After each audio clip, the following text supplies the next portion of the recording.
When my daughter-in-law told me to leave, I smiled instead of crying. It wasn't the kind of smile that comes from happiness. It was the kind that hides pain so deep, you don't even know where to start showing it. I remember standing in their kitchen, the morning light slipping through the blinds, the smell of coffee still in the air. I had just finished washing the baby's bottles when she walked in, her eyes avoiding mine. Her voice was calm, almost too calm. "Mom, maybe it's time you had a place of your own," she said. For a second, I didn't understand. Her words floated in the air like dust caught in sunlight. My hands froze in the dishwater.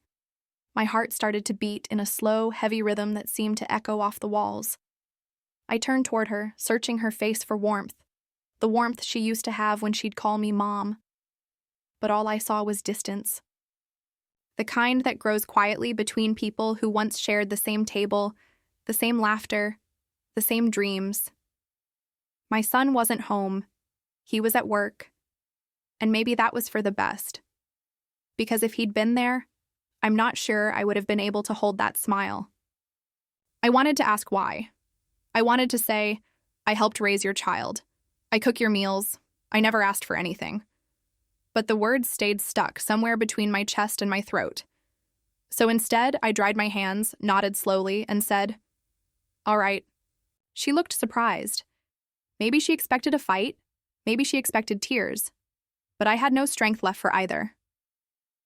When she left the kitchen, I sat down at the table and listened to the faint hum of the refrigerator. I looked around at the life I had built in that house. The curtains I had sewn, the plants I had watered, the framed pictures I had dusted every week. And then I realized something. It was no longer my home. The chair felt too cold, the silence too wide.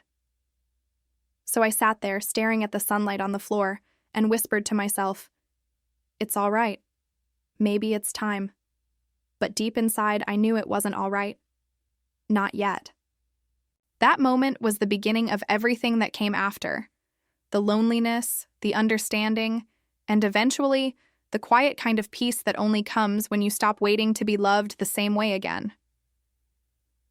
When I think back to how it all began, it almost feels like another lifetime. Before the distance, before the quiet looks and polite smiles, there was laughter. There was love. My name is Margaret. I'm 53 years old. And for most of my life, I've been someone's mother, someone's wife, someone's helper. It's not something I regret. It's who I am. Or at least who I was. I met my husband, Frank, when I was 20. He was kind, steady, the kind of man who believed in hard work and quiet evenings. We didn't have much, but we had each other, and that was enough. When our son, Ethan, was born, our world felt complete. Ethan was my everything. I used to say that out loud, even when he was little. I'd tell him, "You're my sunshine," and he'd grin that big toothy smile and say, "Then you're my sky, Mama." Even as he grew up, that bond never really faded. We were close enough that I could tell what he was feeling before he spoke. When his father passed away suddenly one winter morning, Ethan was only 22. I thought losing Frank would break me, but I had to stay strong. For Ethan, for the both of us. He changed after that, though. Not in a bad way, just quieter, more careful. He started working longer hours, maybe trying to fill the space his father left behind. When he met Emily a few years later, I was just happy to see him smile again. Emily was lovely, polite, gentle, with a kind of nervous grace. She reminded me of the young woman I used to be, always trying to please, always trying to make things right. From the moment Ethan brought her home, I thought, this girl will take care of him. They married 2 years later. I helped plan the wedding, picked out flowers, sewed the hem on her dress myself. I cried the night before the ceremony, not because I was sad, but because I felt proud. My boy was starting a new life, and I wanted to believe that I still had a place in it. For the first few years, I did. They'd come over for Sunday dinners, I'd bake Ethan's favorite, apple pie with a little cinnamon sprinkled on top, and Emily would help set the table. We'd laugh, talk about work, life, little things. I thought it would always be like that. Then a few years later, Emily had their first child, a little boy named Noah. The moment I held him, My heart melted all over again. That tiny face, those tiny hands. It felt like life had come full circle. But life, as I've learned, doesn't move in circles. It moves in slow, uneven lines. Sometimes straight, sometimes jagged. When Noah was a few months old, Ethan asked if I'd move in for a while. Emily was still recovering, and they both worked full-time. "Just until we get back on our feet?" he said. I didn't even hesitate. I packed my bags that weekend. At first, everything felt wonderful. The house was warm and filled with baby laughter. I'd wake up early to make breakfast, fold laundry, take Noah on walks through the park. Emily thanked me constantly. "I don't know what we'd do without you, Mom," she'd say. I believed her. But little by little, something began to change. I couldn't tell when it started. Maybe the day I reorganized her kitchen cabinets, or the time I corrected her on how to make Ethan's favorite casserole. She started doing small things that made me feel out of place, like insisting she'd handle dinner even when I offered, or taking Noah from my arms sooner than she used to. They were small gestures, but I felt them deeply. One night, I overheard them whispering in their room. My name was mentioned.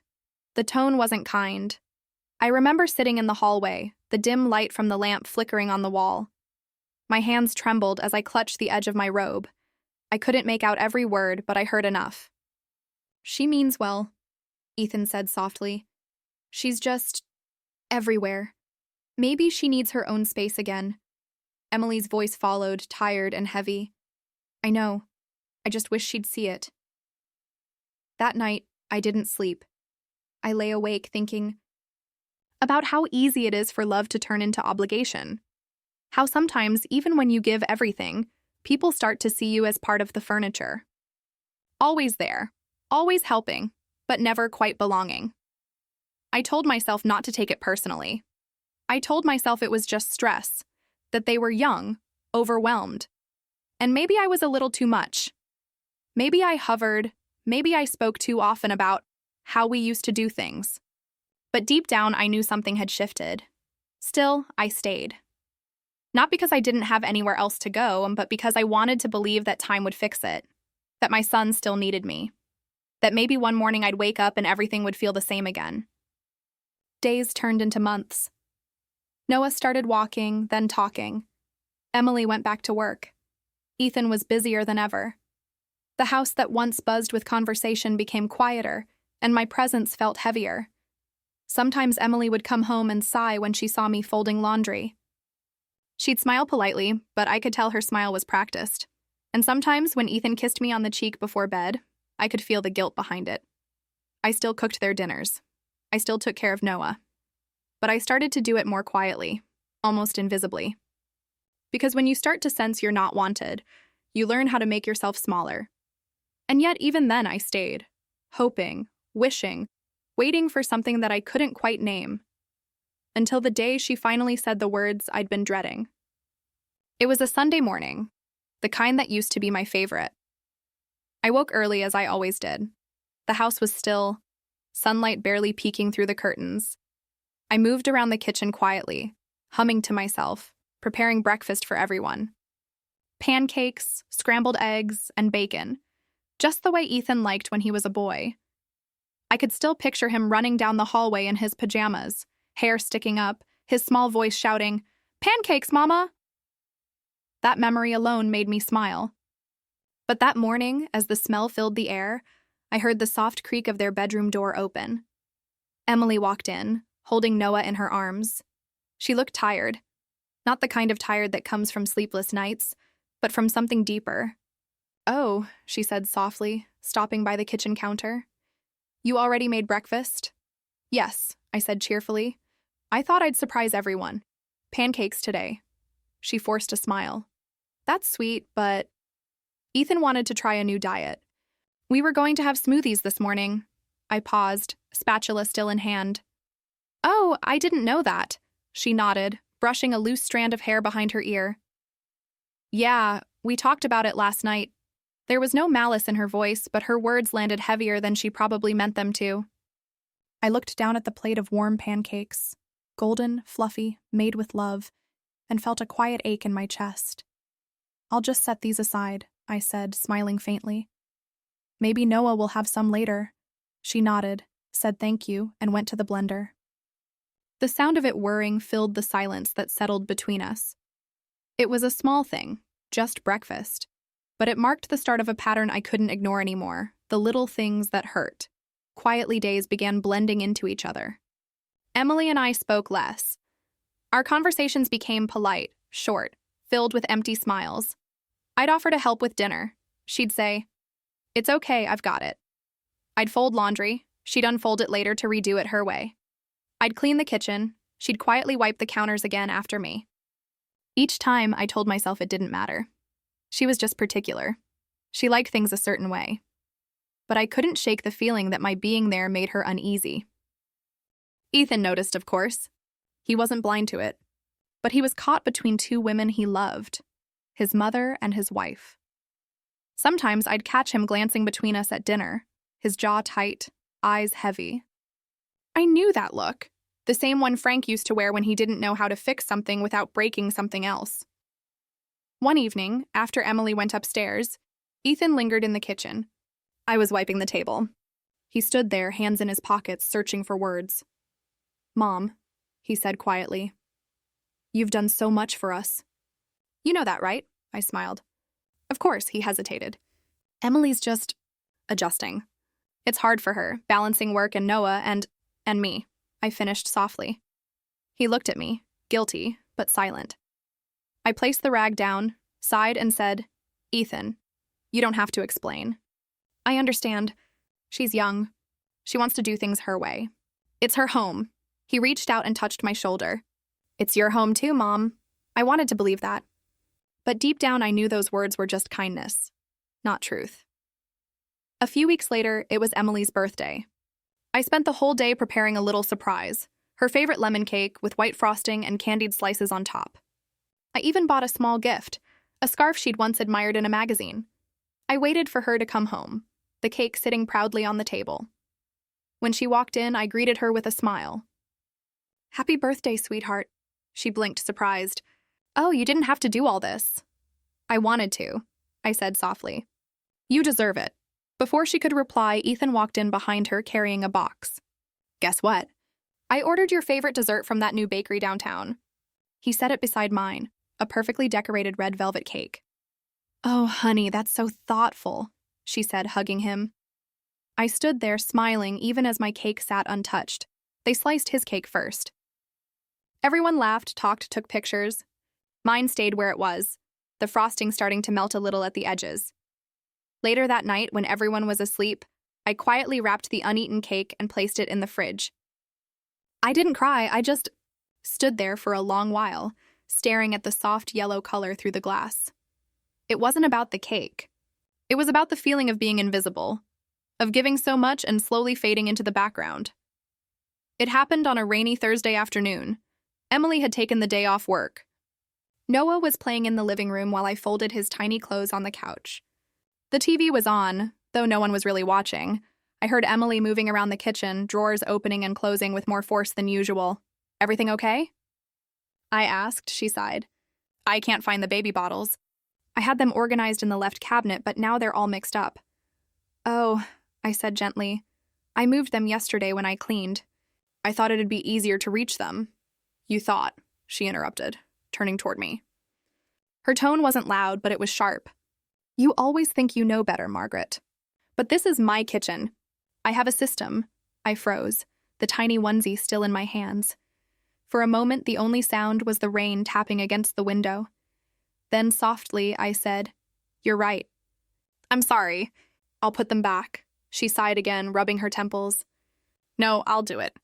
It's fine," but it wasn't fine. I could feel it. She turned to walk away, then stopped and said something that would echo in my heart long after that day. "Sometimes it feels like you're still running this house, and I just live here." I wanted to tell her I never meant to take over, that I only wanted to help, that everything I did came from love. But the words caught in my throat. Instead, I just nodded, folded another shirt, and kept quiet. That silence, that small, tired silence, was the beginning of the end. the conversation I knew was coming. 2 days later, Ethan asked if we could talk. We sat at the kitchen table, the same one where we'd shared hundreds of meals, where I'd watched him grow from a boy into a man. He looked nervous. His hands were clasped together. "Mom," he began slowly, "you know how much I love you. You've always been there for me. Always." I smiled weakly. "I know, dear." He took a deep breath. "Emily's been feeling tense lately. She feels like she doesn't have space to be herself in the house." I nodded. "I understand." He hesitated. "We were thinking maybe it's time for you to have your own place again. Somewhere peaceful. Closer to your church, maybe?" For a moment, I just stared at him. The words didn't fully register. "My own place?" I repeated softly. He nodded, eyes down. "It's not forever. Just until things settle. We'd still visit, of course." I felt the air leave my lungs. But instead of crying, I smiled. I don't know why, maybe to protect him, maybe to protect myself. "I see," I said quietly. "You're probably right. It's time I give you both space." He reached for my hand. "Mom, it's okay, Ethan," I interrupted gently. "You don't need to explain." "I understand," and I did, in a way that broke me. That night, as I lay in bed, I could hear Noah's laughter down the hall. The sound that once brought me joy now made my chest ache, because I knew I'd soon be hearing it from far away. The morning I decided to leave, the sky was still dark. Not the deep black of night, but that soft gray just before dawn, when the world feels quiet, almost suspended. I woke early, not because of the alarm, but because I couldn't sleep. My heart had already made the decision hours before my body moved. I sat on the edge of the bed for a long time, staring at the packed suitcase beside me. It wasn't much, just a few clothes, some family photos, my Bible, and a framed picture of Ethan when he was 10, smiling with missing front teeth. That picture had traveled with me through every chapter of my life, from the house where he was born to the home I'd shared with Frank, and now here. It felt like carrying a piece of my heart inside a small wooden frame. I stood up, smoothed the bed one last time, and whispered to the quiet room, "Thank you." Not to anyone in particular. Maybe to the walls. The memories, the years that had passed too quickly. Down the hall, I could hear faint breathing from behind closed doors. Emily's soft sighs, Noah's gentle snoring. I paused outside their rooms, my hand hovering near the doorknob. I wanted to open it, to kiss Noah's forehead, to tell Ethan how much I loved him. But I didn't, because sometimes love means walking away without words. I placed a short note on the kitchen counter. Nothing dramatic, nothing heavy.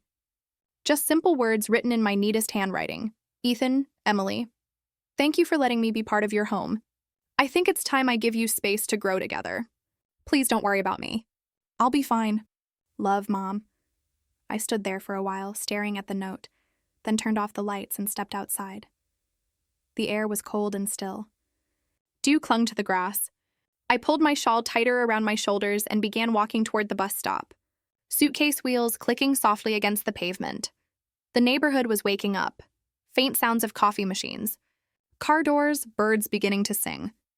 I wondered if anyone noticed the old woman walking away before sunrise, holding back tears with a trembling smile.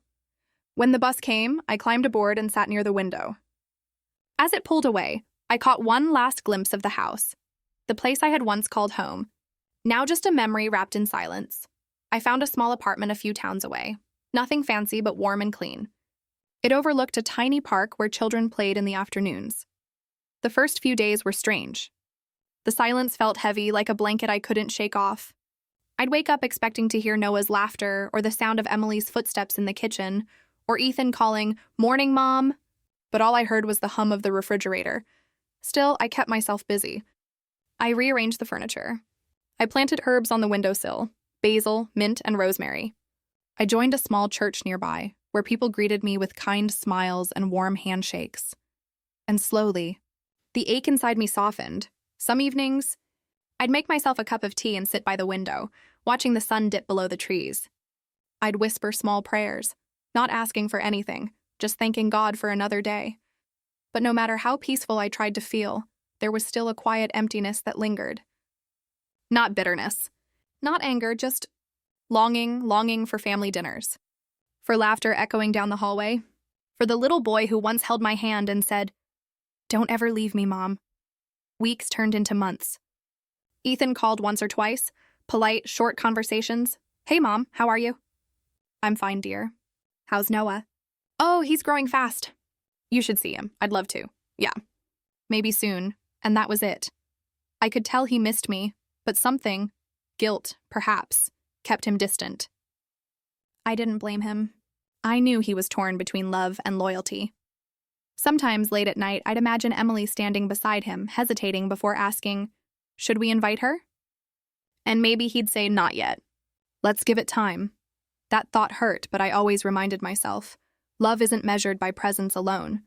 Sometimes it hides in the pauses, in the waiting, in the silence that follows a goodbye. It arrived on a Thursday morning, nearly 3 months after I left.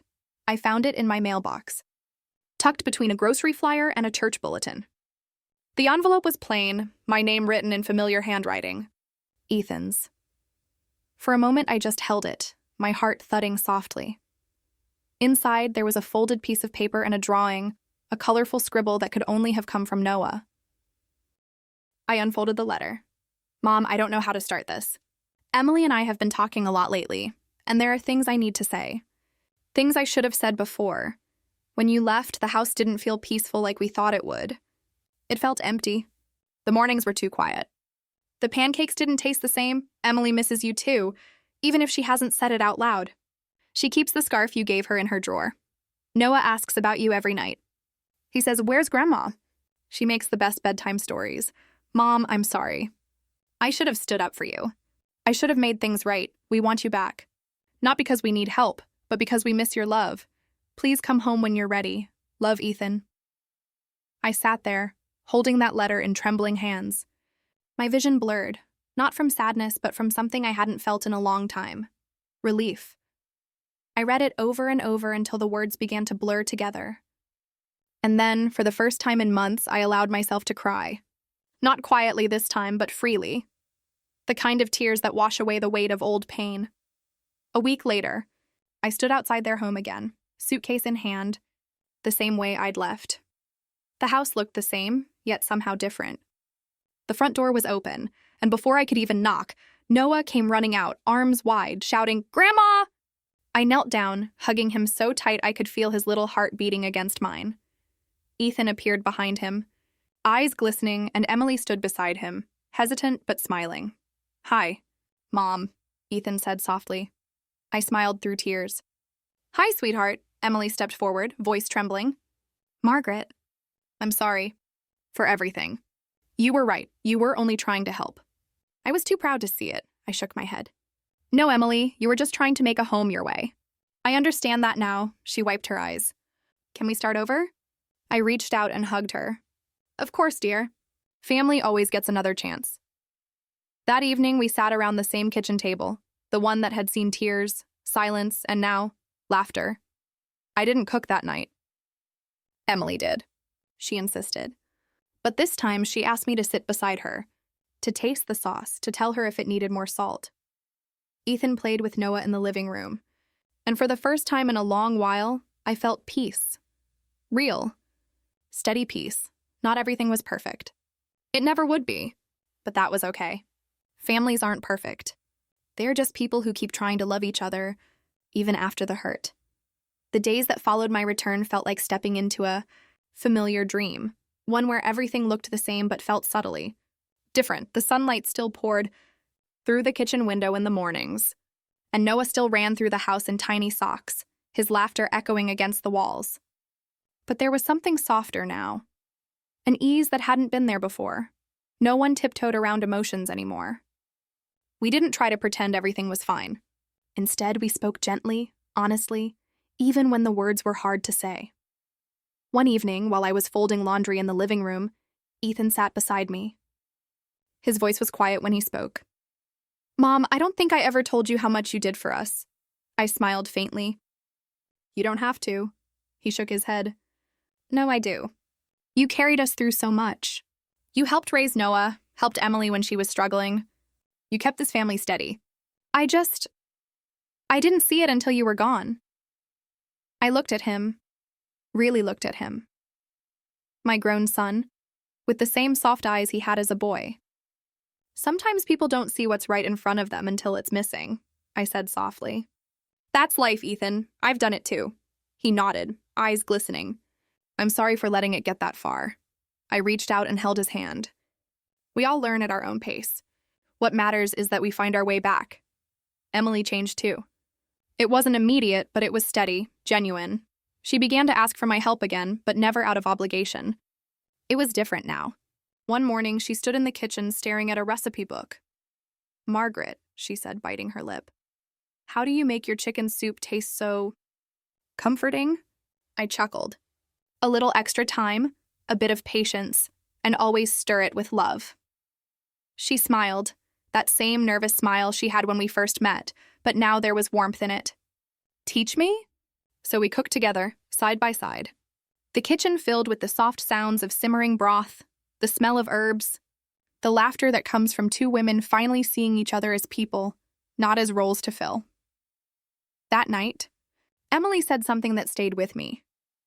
I used to think your presence meant I wasn't enough, she confessed. That if you were here, it meant I couldn't handle things. But now I see, you were never trying to take anything from me. You were just trying to give love in the only way you knew how. I nodded slowly. We all love differently. Sometimes our ways clash.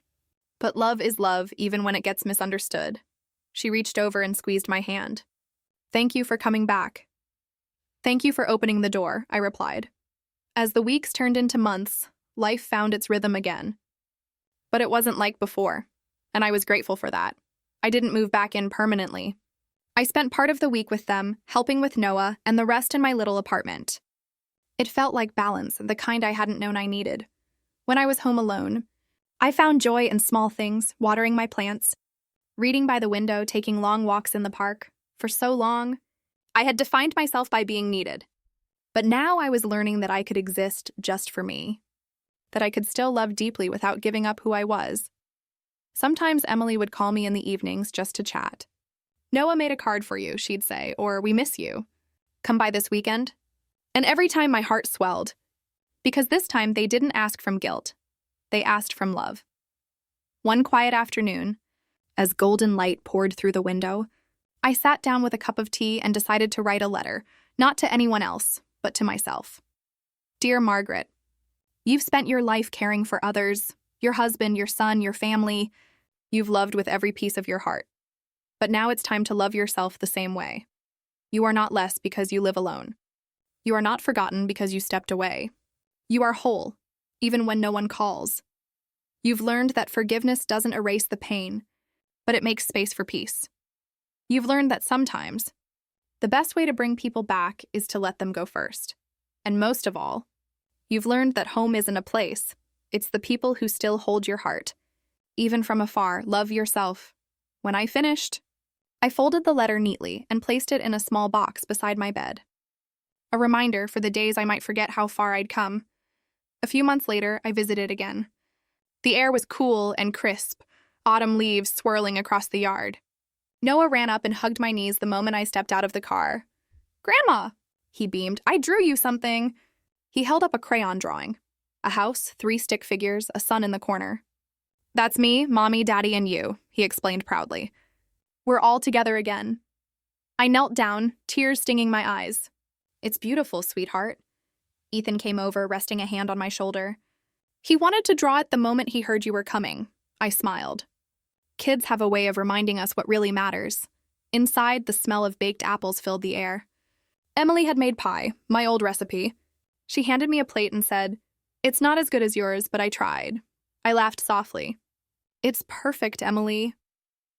We sat together at the table, the same one where everything had fallen apart and come back together. And as the evening light filtered through the curtains, I realized something profound. Forgiveness doesn't erase history. It simply softens its edges. Later that night, after dinner and laughter and hugs, I drove back to my apartment. The road was empty, and the world felt still. When I reached home, I stood by the window, watching the city lights flicker in the distance. I felt no loneliness, no emptiness, only gratitude.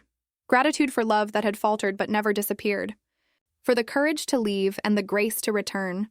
I made myself a cup of chamomile tea and whispered to the quiet room, "I'm okay." And I truly was. Because being a mother wasn't about living under the same roof. It was about loving beyond distance, beyond pride, beyond mistakes.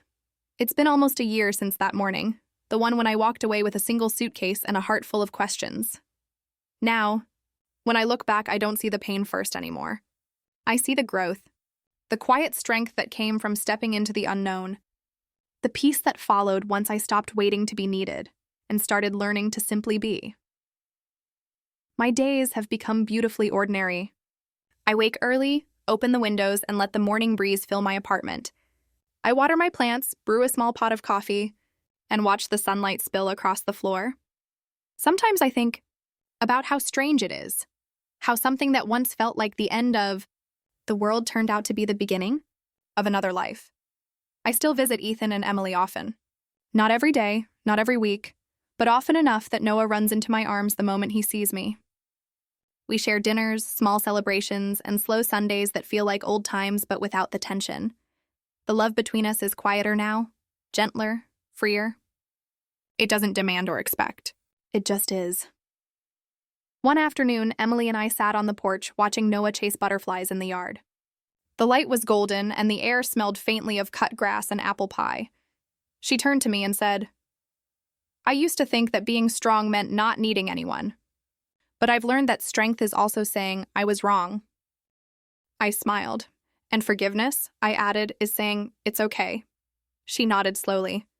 "You taught me that." We sat in silence for a while, listening to the wind moving through the trees. It was one of those small, perfect moments, simple, yet full of meaning. Because healing doesn't always come from grand gestures. Sometimes it comes from a shared silence, a gentle smile, or the warmth of sunlight between two people who have finally learned to understand each other.